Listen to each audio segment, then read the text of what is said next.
1 টাকার 70 টাকার বদল আসবে, আর জান্নাতে সুন্দর ঘর তার জন্য তৈরি হবে। কার আজাদারি করলে? ইমাম হুসাইন আলাইহিস সালাম। একবার সালাত পড়ে রাহমাতুল্লাহ। আরেকটি রিওয়ায়াত আপনাদের সামনে তুলে ধরছে, যেহেতু এই রিওয়ায়াতের ভিত্তি করে কিছু কথা বলতে হবে, তো রিওয়ায়াতগুলো আগে পড়ে নেই।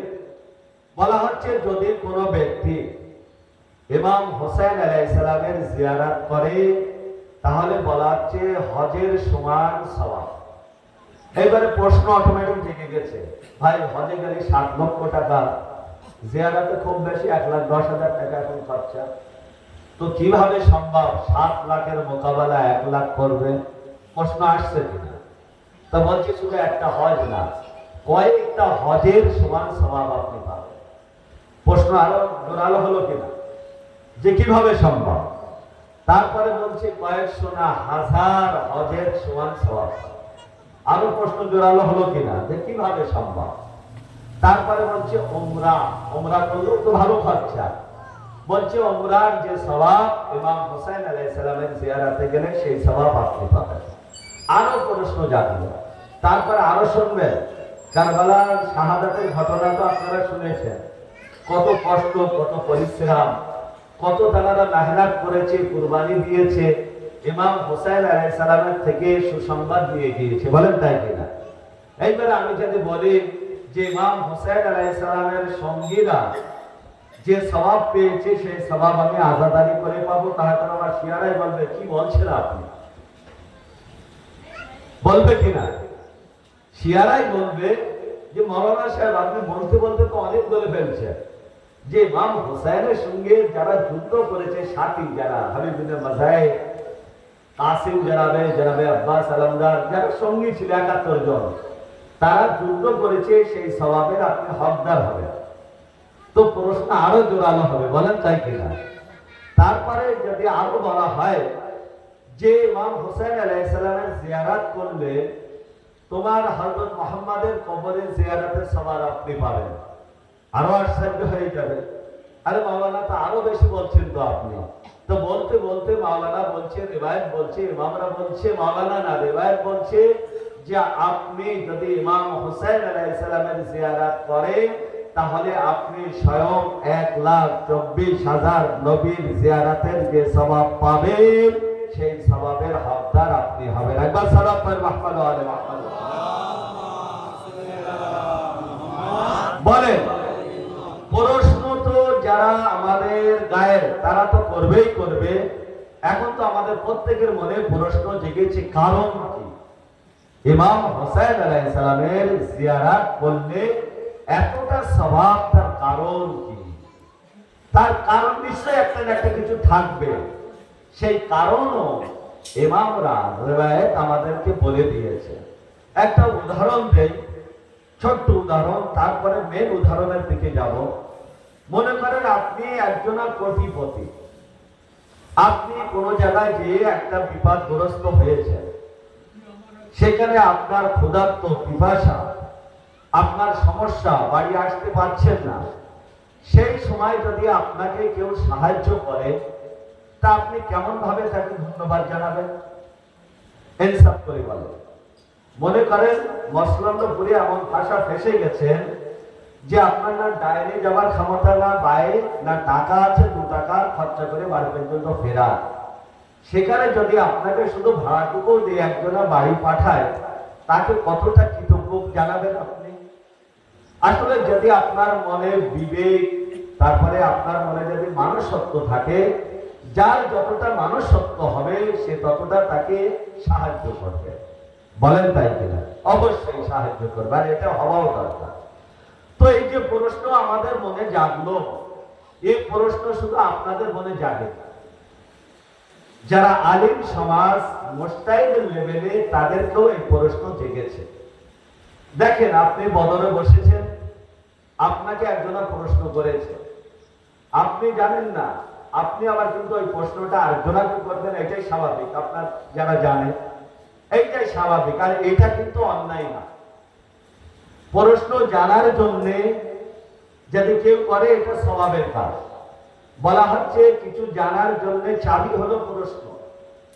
আপনি যত প্রশ্ন করবেন তত জানতে পারবেন, কিন্তু এই প্রশ্নটা যেন খেললে না হয়, শরিয়াতের মাসখারা যেন না হয়, শরিয়াতের অবমাননা যেন না হয়। কারণ অনেকে করে, মনে করেন একটা মাওলানার কাছে একটা শুনলো, আবার একটা কাছে শুনবে, আবার একটা কাছে শুনবে, আবার একটা কাছে শুনবে। যদি 10 জনের মাথায় একজনা যদি এর উল্টো বলে, তো এসে বলবে যে ও ভুল বলেছে। কারণ ওর উদ্দেশ্য হলো যার কাছে প্রথম জেনেছে তাকে অপমান করতে হবে। তো 9 জনের করা হয়ে গেছে, একই উত্তর ব্যস্ত, ওর মন পোষায়।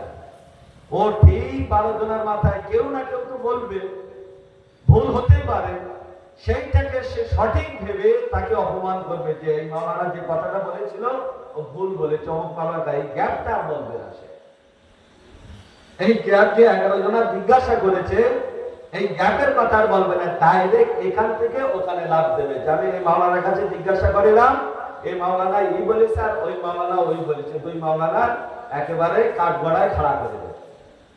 বুঝতে পেরেছে? আসলে ও না এই মাওলানার বন্ধু, না ওই মাওলানার বন্ধু, ও হলো একদম বিবাদ খাড়া করে দেবে। তো এই ধরনের প্রশ্ন যারা করে তারা জানবেন, তারা হলো জানার জন্য করে না, একটা মানুষকে ছোট করার জন্য। কিন্তু আলিম সমাজ যখন আরেক আলিমকে প্রশ্ন করে, সেটা জানার জন্য করে। আর এই জানার জন্য প্রশ্ন কোনো অপরাধ না, এর নবীরাও করেছে আল্লাহর কাছে।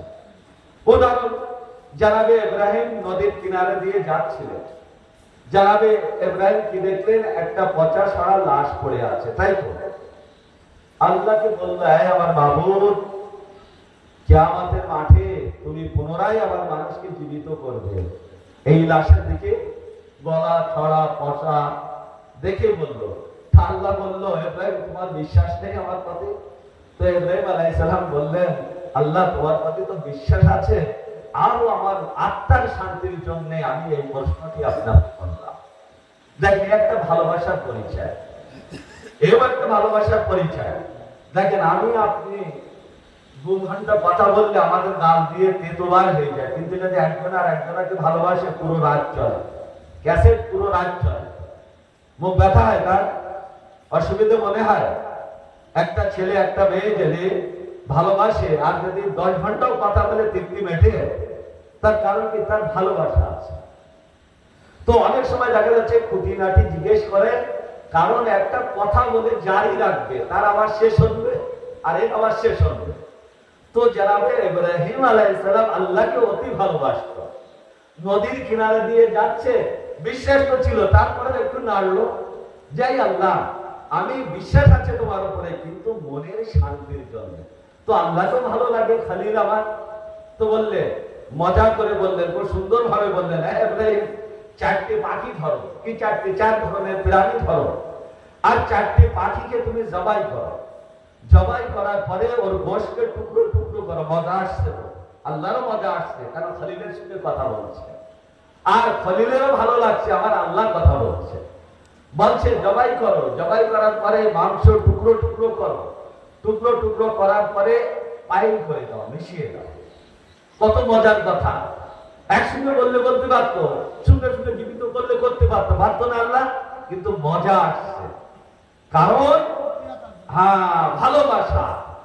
তো জানাবে ইব্রাহিম আলাইহিস সালাম সেই 4 ধরনের পাখি ধরলেন এবং জবাই করলেন, টুকরো টুকরো করলেন, ভিবে করলেন। আল্লাহ বলছে, এবারে তুমি একটা একটা পাখির নাম ধরো। আর পাখির নাম ধরতে গেল, ওখান থেকে মাংস চলে আসলো, সে পাখির রূপ ধারণ করলো। একবার সালাত পড়ে মাহফুজ। তো অনেক সময় প্রশ্ন হয় ভালোবাসা এবং ইতমিনানে কলবের জন্য হয়, বলেন তাই কিনা? তো এই ধরনের প্রশ্ন কোনো অপরাধ না, আর এই ধরনের প্রশ্ন করলে আরো ভালো লাগে। যদি আপনি হোসেনকে ভালোবাসেন তবেই তো।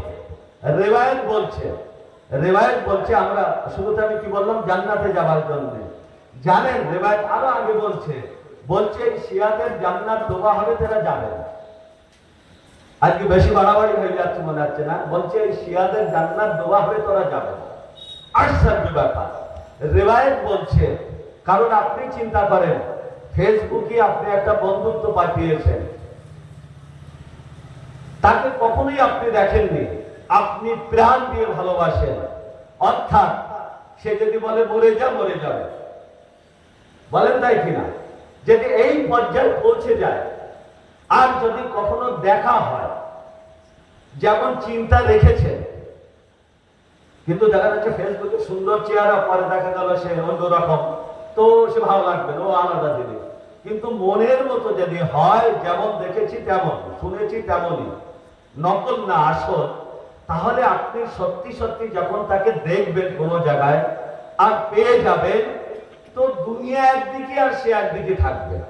একটা ভালোবাসার একটা বৈশিষ্ট্য আসলে থাকবে।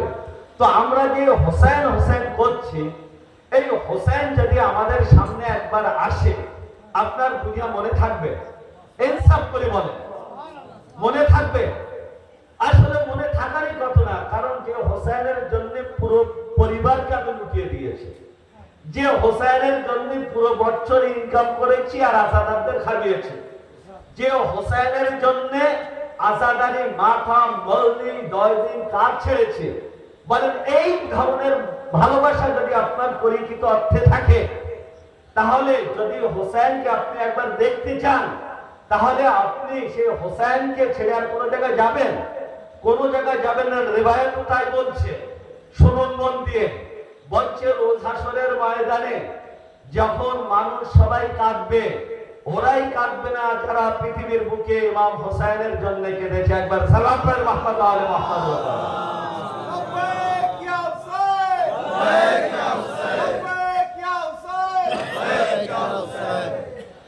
তো ওই চোখ কাঁদবে না যে চোখ হোসেনের জন্য পৃথিবীতে কেঁদেছে, আর যে চোখ পৃথিবীতে কাঁদেনি সে ওখানে হায় হায় হায় হায় করবে, অর্থাৎ সে কাঁদবে, কারণ ভয়ঙ্কর হিসাব কিতাব আছে ওখানে। এবারে রিওয়ায়াত আরো বলছে যারা হোসেনের চাহনেওয়ালা, অন্য ব্যক্তিদেরকে হিসেব দেওয়ার জন্য তারা ভয় হয়ে যাবে, ভীতু হয়ে যাবে, আর হোসেনের চাহনেওয়ালাদের যখন হিসেব নেওয়া হবে, তাদের মনে কোনো ভয় থাকবে না। রিওয়ায়াত আরো আগে পৌঁছালো, একটা সময় আসবে আমারও আপনার মাওলা, মাওলায়ে কায়নাত আলী ইবনে আবি তালিবের সেই সন্তান যে নিজের পরিবারকে সেই কারবালার মরুভূমিতে শহীদ করে দিয়েছেন আল্লাহর জন্য, সেই হোসেন আলাইহিস সালাম একবার রোজ কিয়ামতে শিয়াদের সামনে চলে আসবে।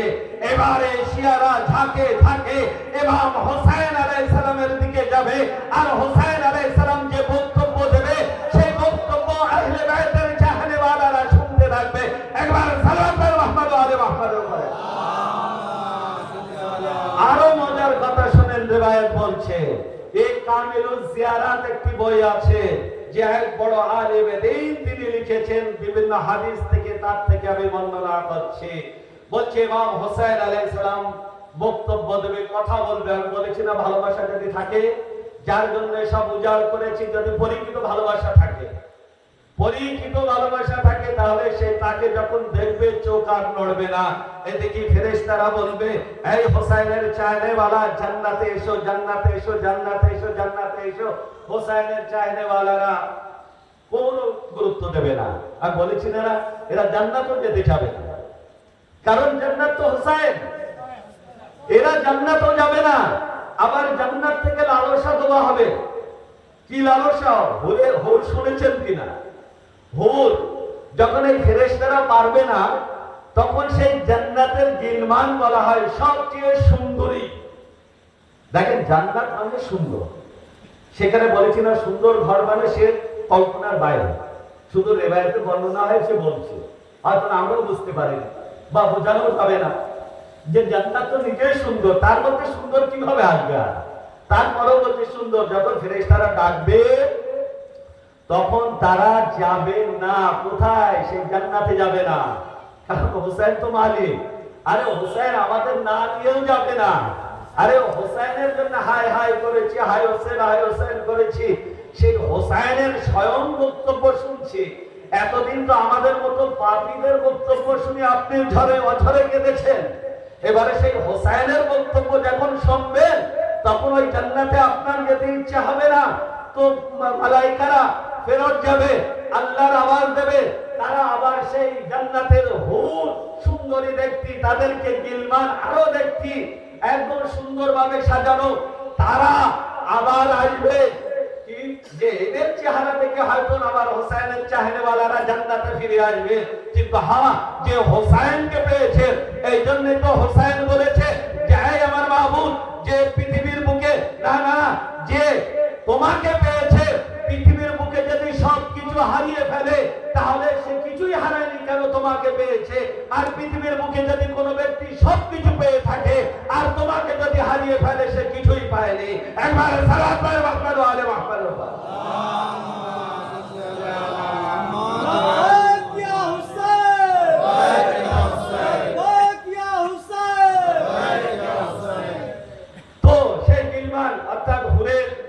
মধ্যে যে হাই কোয়ালিটি, যেটা আমাদের ভাষায় বলা হয়, তারা আসবে। তারপরেও ইমামের চাহনেওয়ালারা, হোসাইনের চাহনেওয়ালারা হোসাইনের বক্তব্য শুনতে, কথা শুনতে ব্যস্ত থাকবে, অবশেষে তারাও ফিরে যাবে। এই জন্যই তো বলা হচ্ছে যে আলী হোসাইনের চাহনেওয়ালাদের টেনে হিচড়ে নিয়ে আসা হবে, তারপরেও তারা জান্নাতে যাবে না, কারণ হোসাইনের কথা তারা শুনতে থাকবে, হোসাইনকে দেখতে থাকবে। একবার সালাম বল মুহাম্মদ আলে মুহাম্মদ। এবারে একটা কথা বলি, এবারে কমসে কম বোঝা গেল কোন ব্যক্তির জন্য আমরা এখানে বসেছি। এবারে আরো দুটো চারটি কথা বলি। মনে করেন আপনার একটা বিশাল অপেক্ষা, খামনাই সাহেবের যুগে, খামনাই সাহেবের যদি আমাদের সামনে আসে, আমাদের চলাফেরা, ব্যবহার, খাওয়া দাওয়া কেমন হবে? অটোমেটিক একটা শারীরিক একটা পরিবর্তন আসবে কিনা, একটা আদব চলে আসবে, আসবে না? তো আজাদারিতে এটাই ভাবুন, হোসাইন আছে, হোসাইনের শাখসিয়াত, হোসাইনের ব্যক্তিত্ব যে মজলিসে থাকে, তাহলে আমাদের কোন আদবকে অবলম্বন করতে হবে বা নিজে নিজে বিবেক দিয়ে সে মূল্যায়ন করবে। একটা সালাত পড়ে মাহমুদ আলে মুহাম্মদ। না তো যদি আমি এখান থেকে উদাহরণ দেই তো অনেকের খারাপ লেগে যাবে, সে বললে মাওলানা একটু বেশি বেশি বলে গেছে, এতটা বলা উচিত না। এটাই স্বাভাবিক হয়। মনে করেন সে একদম বাস্তব ঘটনা, মাওলানা নিজেই বলছে আমি তো জানি না কর্মের মধ্যে কে সুদখোর আছে। মনে করেন অনেক গুনাহগার বা অনেক জিনিস আপনারা জানেন, আপনাদের গ্রামের বিষয়টা আপনারা জানেন, আমি হয়তো জানি না।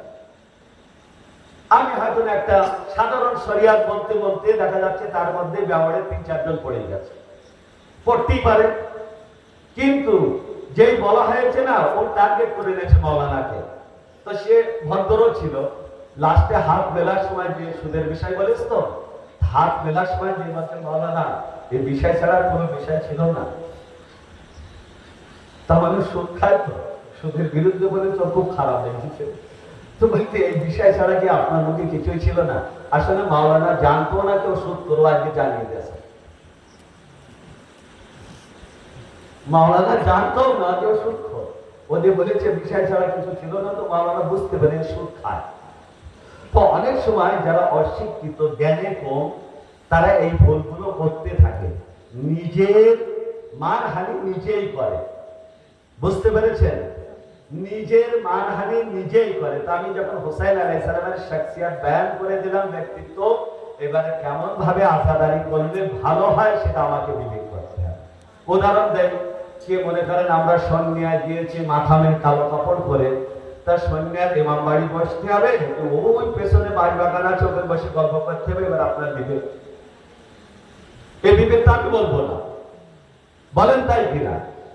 ৩,০০০ লোক, ৮০০ লোকেরা ব্যবস্থা করেছে, দেখা যাচ্ছে মজলিসে ৪০০ লোক নেই। তো বলেন ওই আজাদারি কি হোসাইন আলাইহিস সালামের জন্য কার্যকারী হবে? অত বড় একটা জিনিস পাবেন এত সহজে? কমসে কম হোসাইনের ইজ্জত তো আমরা করতে শিখি, কারণ জেনে রাখবেন এই আজাদারির জন্যই তো আমাদের পরিচয়। তাহলে এই আজাদারিটা যত সৌন্দর্য হবে ততই তো আমাদের ভালো। মনে করেন আমার বাপ বুড়ো হয়ে গিয়েছে, কিন্তু বাপের জন্য কিন্তু এখন আর পোশাক কোনো অর্থ রাখে না, বলেন তাই কিনা? কিন্তু যদি আপনি কোটিপতি হন, আর বাপ যদি একটা নর্মাল জামা পরে লজ্জা আপনারই লাগবে, বলেন নাই কিনা? বাপের কাছে কোনো ব্যাপার নেই, আমার বাড়ি ছিল আমি গাড়িতে চলে আসছি, কিন্তু লজ্জা আপনার লাগবে যে আমার এতটা থাকার পরেও আমার আব্বা ছেঁড়া জামা পরে বদরহাটে চলে গিয়েছে, তো আপনার খারাপ লাগবে। তো দেখেন, তো কিছু কিছু কাজ আছে নিজের বিবেক নিয়ে ভাবলে আমরা বুঝতে পারবো যে ভালো আর মন্দ। তো আজাদারি, ওই আজাদারি কার্যকারী হবে যে আজাদারি সত্যিকারের আজাদারি হবে। শুধু সেটা সেই ওপর অনেক সময় দেখা যায় ধর্মিক হবা আর ধর্মিক সাজা। মনে করেন সন্ধ্যার মাথা বেঁধাচ্ছে, সুন্দর কালো কাপড় পরেছে, এ ধর্মের সাজ নিয়েছে। আর ধর্মিক হওয়া মানে কি জানেন? আপনি সেখানে যে মাথাম করবেন, মজলিস করবেন, আজাদানি করবেন, এ হলো ধর্মিক হবা। আর বাড়িতে যে বের করছে সাজা, সে যে বার হয়েছে, তো সে যে বার হলে হবে না, ধর্মিক হবার সত্য আছে, বলেন তাই কিনা? তো ধর্মিক আমাদের হতে হবে। আর আমরা যখন ধর্মিক হব, হোসাইন আলাইহিস সালাম আমাদেরকে স্মরণ করবে। আমরা গুনাহগার, এতে কোনো সন্দেহ নেই। হোসাইন আলাইহিস সালাম নিজেই জানতেন। তবেই তো যখন সে মদিনায় হোসাইন আলাইহিস সালাম রওনা হয়েছিলেন, কারবালায় পৌঁছালেন, তো মদিনায় অনেকে তো হোসাইন আলাইহিস সালামের সঙ্গে যায়নি। তো সব শিয়া যে আজকে মনে করেন খুব ভালো ছিল তাই না। আপনি যারা ভাববেন না ওই সময় পৃথিবীতে ওই ৭২ জনায় শিয়া ছিল, আপনার আকিদাটা হাজার হাজার ছিল, কিন্তু ওই মদিনার বুকেও অনেক ছিল। কিন্তু এটা যেন ভাববেন না যে ওরাই শিয়া ছিল আর কেউ ছিল না, না, অনেক শিয়া ছিল কিন্তু তারা যায়নি। তারপরও ইমাম হুসাইন কি বলেছিলেন জাইনুল আবেদিনকে, যে বেটা তোমার উপর যুদ্ধ ফরজ না, তুমি যখন মদিনায় যাবে তো আমার শিয়াদেরকে সালাম বলো। তো ইমাম জানতো না যারা আসেনি খুব হাই কোয়ালিটি শিয়া নাকি, জানতো কিনা? তারপরও এই পাপীদের জন্য ইমাম সালাম পাঠিয়েছে। আর একটা বলেছিল যখন ঠান্ডা পানি পান করবে, এই আমার বেটা জাইনুল আবেদিন, তো আমার শিয়াদের বলে দিও আমাকে একটু স্মরণ করতে। বলেনি যে অনেকটা টাকা দিতে, বলেছিল স্মরণ করে নাও। মনে করেন আপনি পানি খাচ্ছেন, হোসাইনের পিপাসাকে একটু মনে করে নেন। তো এই ধরনের যদি আমরা আজাদারি করি তো একই না, ওই এক ফোঁটা পানি আমাকে জান্নাতে নিয়ে যাবে।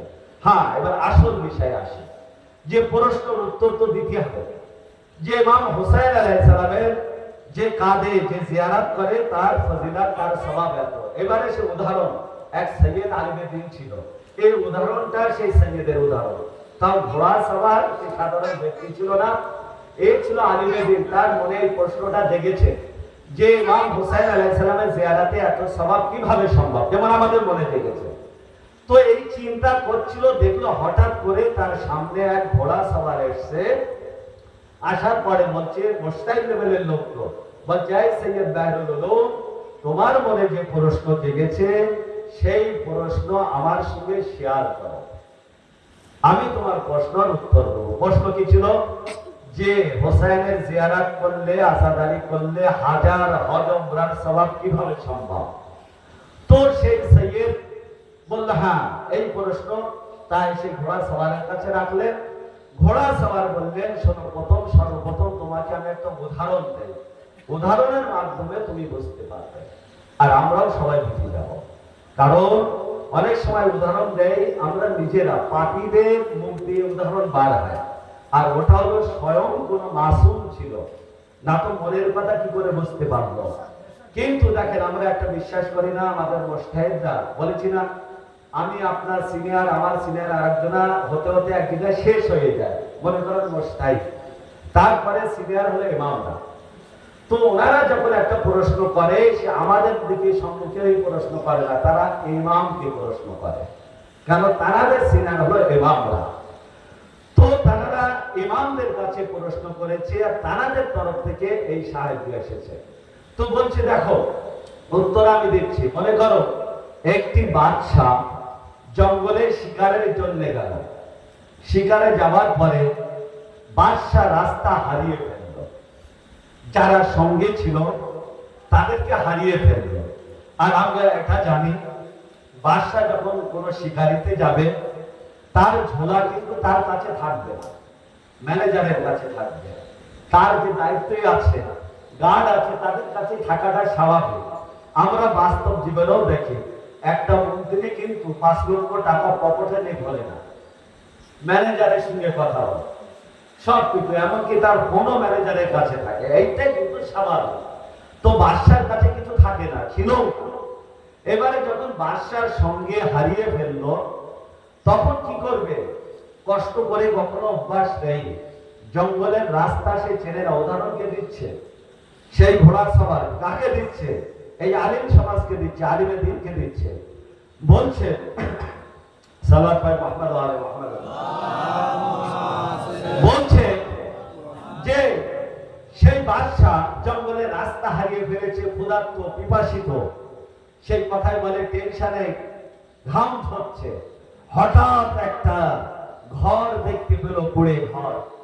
যেতে যেতে দেখলো যে হয়তো ওখানে কেউ বাস করে। সেই বাদশাহ সেখানে পৌঁছে গেল। যাবার পরে দেখলো যে একটা বয়স্ক মহিলা আর একটা যুবক ছেলে সেখানে আছে। আমি যাবার সঙ্গে সঙ্গে তারা আমার পরিচয় জানতো না, তারা আমার কিছুই জানতো না, আমি যে বাদশাহ তারা জানতো না। কিন্তু যখন পৌঁছালাম সঙ্গে সঙ্গে তারা ছাগলটাকে দোলো এবং দুধ আমাকে পান করালো, এবং যখন দীর্ঘ সময় সেখানে কাটলো তখন সেই ছাগলটি জবাই করলো এবং তার গোস্ত মাংস আমাকে খাওয়ালো, মেহমানদারি করলো, মেহমানদারি করলো। এবং সে আমাকে চিনত না, তারপরও এত আপ্যায়ন করেছে। এবারে ওখান থেকে গানে আসুন, এবারে সেই উদাহরণ যাচ্ছে। এবারে বলছে বাদশাহ এক সময় সেই সঙ্গীদের পেয়ে গেল এবং নিজের রাজভবনে চলে আসলো। আসার পরে সেখানে মন্ত্রীদের ডাকলো, ডাকার পরে নিজের কিস্সা বয়ান করলো। কি কিস্সা? যে আমি ভূত ও পিপাসা, রাস্তা ভুলে গিয়েছিলাম, চারিদিকে অন্ধকার ছিল, সেখানে আমি একজনের সহযোগিতা পেয়েছি। এবারে তোমরা বলো যে ওর জন্য আমি কি উপহার দিতে পারি। তো মনে করেন প্রথম মন্ত্রী একজনা বলল যে একটার বদলে 100টা অনেক, এইটাই স্বাভাবিক, বলেন তাই কিনা? আর একজনাকে জিজ্ঞাসা করলো, তো সে বললো যখন বাদশাহ জিজ্ঞাসা করছে তাহলে তো বেশি বলতে হবে, কেন ওর 100 বলেছে মানে যদি 50 বলে সেটা তো ঠিক না। তো মনে করেন একজনা বললো 200, আর একজনা বললো 300। উদাহরণ দিতে দিতে একটা জায়গায় পৌঁছালো। যখন বাদশাহ বারবার জিজ্ঞাসা করছে তখন তারা মিটার বাড়াতেই আছে। এবারে একটা পর্যায়ে পৌঁছে গেল, মনে করেন 1000 ছাগল দিলে তার ভালো সুবিধা হবে। তো বাদশাহ সেখানে বললো থামো।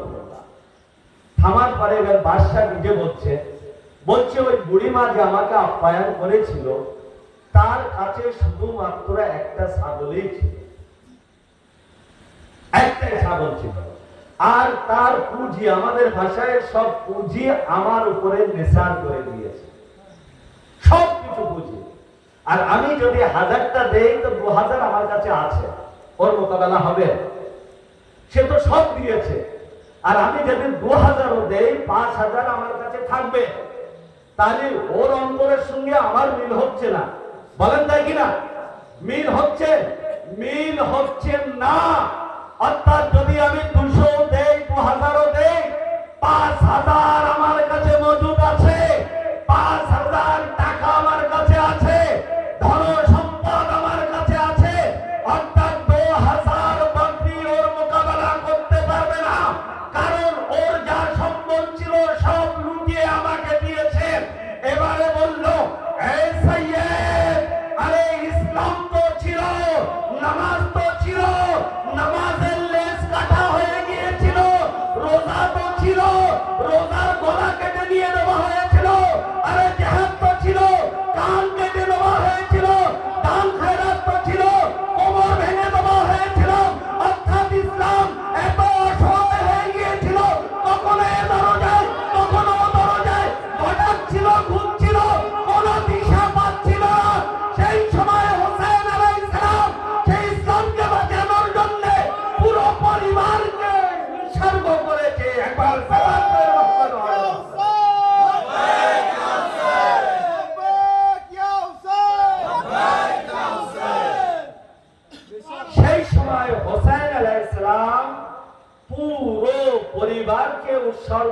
করেছে আমার দিনকে বাঁচানোর জন্য।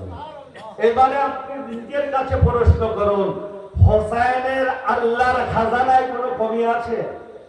তাহলে সে যদি আপনার এই আজাদারির জন্য 1000 হজের সওয়াব দেয়, তার কি যাবে? কিছু যাবে? কিছু যাবে না। তো বলছে এই জন্য হোসেন দিনকে বাঁচিয়েছে, আর যে দিন পাঠিয়েছে তার কাছে 1000 হজের কোনো ব্যাপারই না। তো হোসেন পুরো পরিবারকে লুটিয়ে দিয়েছে ইসলামের জন্য, তাহলে তার জন্য যদি আমি সওয়াব দিয়ে দেই, কিছু আমার খাজানার থেকে কম আসবে না।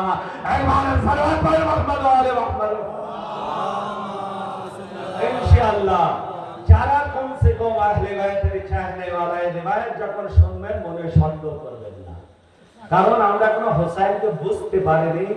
এই জন্য আমরা বুঝতে পারিনি এতটা সওয়াব কিভাবে সম্ভব।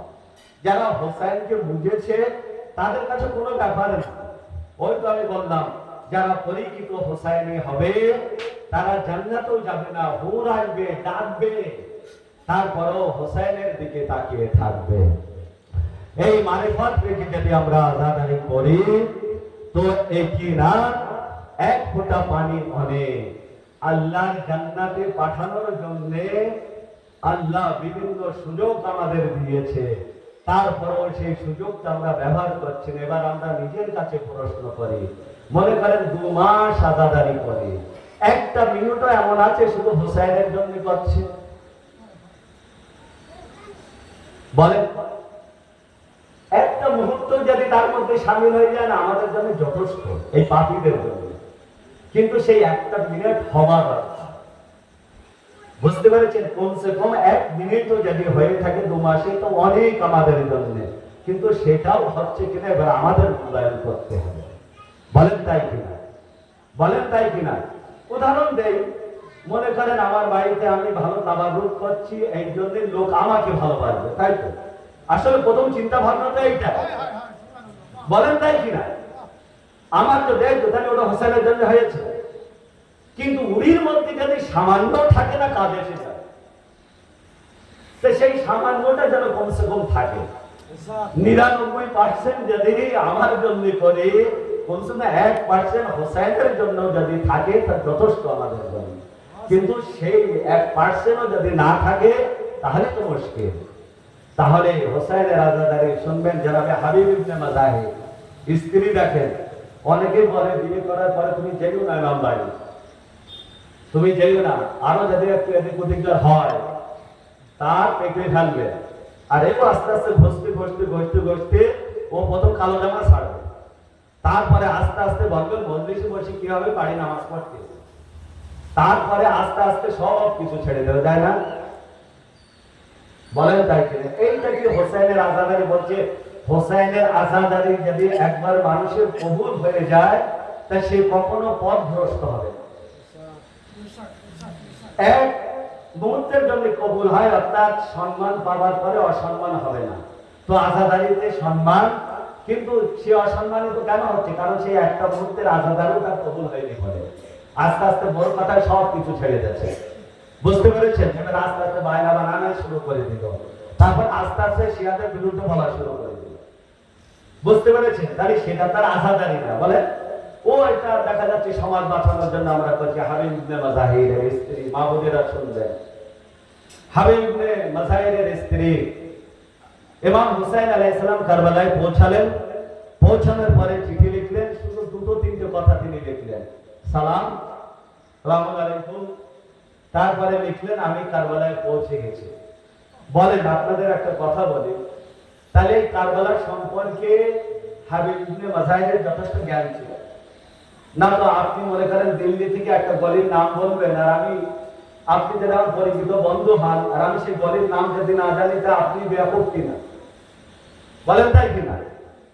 মনে করেন একটা খাবার আমার ফোন করে আনতে বলছেন, আমি জানি না, তাহলে তো সেরকম তো হয় না। তো হাবিব ইবনে মাজাহিরকে চিঠি লিখলেন যে আমি কারবালায় পৌঁছে গেছি, আর তুমি জানো রাসূলের সঙ্গে আমার কি সম্পর্ক। তুমি যদি সাহায্য করতে চাও দূরত্ব চলে এসো। এই 3টে মেন বাক্য। সালাম, কারবালায় পৌঁছে গেছে, তুমি তো জানো রাসূলের সঙ্গে আমার কি সম্পর্ক, যদি মদত করতে চাও দূরাতে পৌঁছে যাও। কাসিদ আসলো, অর্থাৎ পিয়ন আসলো, দরজায় আওয়াজ দিল। হাবিব ইবনে মাযহাইর গেলেন, যাবার পরে চিঠি নিলেন, দেখলেন যেহেতু চিঠি আসছে ইমাম হুসাইন আলাইহিস সালামের চিঠি, সঙ্গে সঙ্গে ভালোবাসা বলে এইটাই তো, সঙ্গে সঙ্গে পেলে দেখলেন। কিন্তু যে দেখে সেই সময় বলা হচ্ছে নাস্তা করছিল, সকালের খাদ্য খাচ্ছিল। এবার স্ত্রী বলছে যে হাবিব ইবনে মাযহাইর যে চিঠি পাঠিয়েছে, তো বলছে আমার দোস্ত বন্ধু হোসেন পাঠিয়েছে, ইমাম হোসেন আছে। বলছে কি লিখেছে? এই খুচরে জিজ্ঞেস করাই মানে একটা ভালোবাসার পরিচয়। না তো বলতো চিঠি রাখো দিনই খাই না দিন, বলতো না যে এখন খাওয়ার সময় কে চিঠি দিয়েছে তুমি অত মাথা মাথা মারছ কেন? এবারে দেখেন স্ত্রীকে, দেখেন বলে ওরা আর আমরা কোথায়। তো স্ত্রীকে চিঠি বলছে হাবিব ইবনে মাযহাইর কি লিখেছে ইমাম হোসেন? তো কথা না বাড়িয়ে এক কথাই বলছে ইমাম হুসাইন আলাইহিস সালাম অর্থাৎ আওয়াসে বাজপানার দোস্ত চিঠি লিখেছে কারবালায় আসার জন্য, কারণ ইমাম হুসাইন আলাইহিস সালাম বিপদের মাঝখানে আছে। তো বউ বলছে তুমি কি চিন্তা ভাবনা করেছো? তা সেই ধরনের একটুখানি জেনে শুনে জানা রাখছে আমাদের ভাষায়, দেখছে স্ত্রীর মনের খবরটা দেখছে, কারণ স্ত্রীর ভয় তো প্রত্যেকের আছে, বলেন নাই? স্ত্রীর ভয়, সে যতই বড় পণ্ডিত হোক না কেন, স্ত্রীর কথার ভয়, কথার কামড় প্রত্যেকের লাগে, বলো। তা দেখছে হাবিব ইবনে মাযহাইর একটু ঝাঁটিয়ে নেওয়া যাকে বলা হয়, তা বলছে এরকম বিপদের মাঝখানে আমাকে ডেকেছে, তাই স্ত্রীও তেমন। তো বলছে কি চিন্তা ভাবনা? বলছে দেখি কি করি, আমাদের ভাষায়। তার মুহূর্তের মধ্যে বলেছিল হাবিব ইবনে মাযহাইরের স্ত্রী এই দুপটটা যেটা আমরা মুন্না বলি, হাবিব ইবনে মাযহাইর এটা রাখো, তুমি পুরুষ না, তুমি পুরুষ না, তুমি এইটা রাখো, আর আমি যাব মাওলার সাহায্য করার জন্য। হাবিব ইবনে মাযহাইরের মন ধরে গেল, আহ কি স্ত্রী আমার! আর এই স্ত্রী জানতো, হ্যাঁ, তারপরে বলছে আমার তো যাবার ইচ্ছা আছে, কিন্তু আমার ভয় হয় ইবনে জিয়াদের লস্কর তোমার ঘরকে নষ্ট করে দেবে। তো নিজের স্বামীকে বলছে তুমি যাও, ঘর নষ্ট হয় হোক, বলে জানেওয়ালা এদের জন্য জান্নাত অপেক্ষা করছে, এরা জান্নাতে যাবে না, এদেরকে টেনে নেওয়া হবে, টেনে হিসড়ে নেওয়া হবে আমাদের ভাষায়। কেন আসবি না জান্নাতে? তারা জান্নাত পাওয়ার জন্য ইমাম হোসেনকে সাথে, তারা হোসেনকে চিনেছে, রসুলের সম্পর্কটি চিনেছে। তো এইভাবে লাস্টে বললো কে হাবিব ইবনে মাযহাইর, এই নাও, তুমি না বানানো চাই, তুমি কেমন পুরুষ? তো হাবিব ইবনে মাযহাইর বললেন আমি তোমার পরীক্ষা নিচ্ছিলাম। তখন তার স্ত্রীর সেই জীবন ফিরে আসলো না, আমার স্বামী সেখানে অবশ্যই যাবে। এই হলো একটা নারীর পরিচয়। অনেক অবদান আছে নারীদের, এই একটা নমুনা আপনারা সামনে তুলে ধরলাম। এবারে আরো দেখেন হাবিব ইবনে মাযহাইর যখন কুফার বাজারে গেলেন, আল্লাহ আপনাদের নসিব করুন যেন সেখানে যেতে পারেন। তো সেখানে গেলেন, তো মুসলিম বিন ওসাজার সঙ্গে দেখা। তো মুসলিম বিন ওসাজাকে জিজ্ঞাসা করছে হাবিব ইবনে মাযহাইর, বলছে কি খবর? তো বলছে কেউ তলোয়ার ধার দিচ্ছে, কেউ তীর রেডি করছে, অর্থাৎ হোসাইনকে মারার জন্য। হাবিব ইবনে মাযহাইর জিজ্ঞাসা করছে তোর খবর কি? আমার কাছে তো চিঠি চলে এসেছে। আমি আপনি হলে বলতাম কি জানেন, তোর কাছে চিঠি এসেছে তুই বোঝ, বলেন তাই কিনা? তোর কাছে চিঠি এসেছে তুই বোঝ। কিন্তু ভালোবাসা কি? হাবিব ইবনে মাযহাইরের সঙ্গে সঙ্গে মুসলিমের ওসাজা বলল চল তুই বন্ধু চলে যায়। আর এনারা একই সঙ্গে যুদ্ধ নেমেছিল, একই সঙ্গে, দারুণ একটা ব্যাপার। তো যখন হাবিব ইবনে মাযহাইর আর মুসলিম বিন ওসাজা যখন যাচ্ছে, দূর থেকে দুজনের কাফেলা দেখতে পারলো, দুটি বয়স্ক লোক গুটি গুটি চলে আসছে। ইমাম হোসেন আলাইহিস সালাম চিনতে পারলেন, বললেন এই আব্বাস, এই কাসিম, এই আলী আকবর, যাও ওদের সম্মান করো। ভাগ্য দেখেছেন, জান্নাতের দরকার আছে। আব্বাস যাকে সম্মান জানাতে আসছে, কাসিম যাকে সম্মান জানাতে আসছে, আরো শুনুন রে ভাই, আরো শুনুন। এবারে আসছে, এইবারে খানিকক্ষণ পরে যখন এরা সবাই যাচ্ছে, যারা জায়গা জিজ্ঞাসা করছে ভাইয়া কি ব্যাপার, তো বলছে দুটো মেহমান আসছে, জনাবে সাইনাব বলেছিল হাজার হাজার লোক প্রত্যেক দিন আসে ঈদের দলে যোগ দেওয়ার জন্য। আর আমার ভাইয়ের দলে আসছে দুটি বৃদ্ধ লোক। যখন এই খবর শুনলেন জাইনাব বললেন, এই কাশি রাত্রের মাধ্যম ছিল, যাও ওই দুই বয়স্ক লোককে আমার সালাম বলে দাও। আল্লাহু আকবার। যখন এই সংবাদ হাবিব ইবনে মুজাহিদ পর্যন্ত পৌঁছালো, তখন হাবিব ইবনে মুজাহিদ একদম বসে পড়ল। কেন জানেন? মাটি নিল কারবালার, আর নিজের মাথায় যেন মারলো কি সর্বনাশ। আরে মাওলা, এত কঠিন পরিস্থিতিতে যে জাইনাব আমাদের মতো গোলামকে সালাম পাঠাচ্ছে। আল্লাহু আকবার। আরে হাবিব ইবনে মুজাহিদ মুসলিম সাজা বয়স্ক ছিল, কোমর ঝুঁকে গিয়েছিল। আরে মাওলার সামনে দেওয়ার জন্য কোমরে কাপড় বেঁধে কোমরকে উঁচু রেখেছিল, যেন হিম্মত না হারে। আরে সৈন্যরা যেন না বোঝে যে আমি বয়স হয়ে গেছি। আরে আশুরা হোসেন নামাজে দাঁড়িয়ে গেলে, একদিকে লড়ে গেলে, একদিকে হাবিব ইবনে মুজাহিদ।